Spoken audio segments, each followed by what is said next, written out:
আসসালামু আলাইকুম। কটিয়া মানসা গ্রাম থেকে।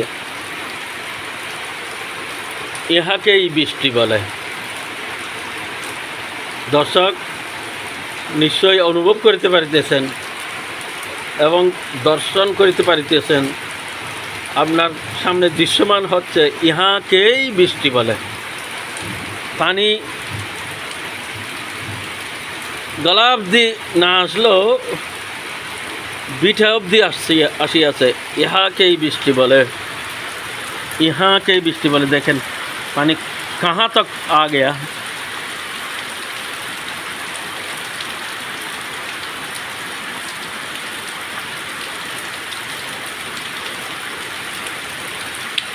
চতুর্দিকে পানি থই থই থই থই করতেছে।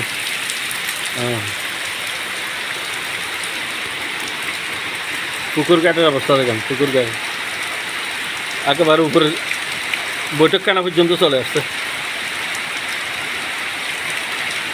অনেক দিন পরে বৃষ্টি দেখতে, আল্লাহর রহমত। সম্ভবত সরকার পরিবর্তন হয়েছে যে সেই জন্য দিছে নাকি, আল্লাহ তাআলাই ভালো জানেন। এটা আল্লাহর রহমতের বৃষ্টি। এভাবে বৃষ্টি না হওয়াতে এখানে চাষাবাদের কাজ বন্ধ হয়ে গেছিল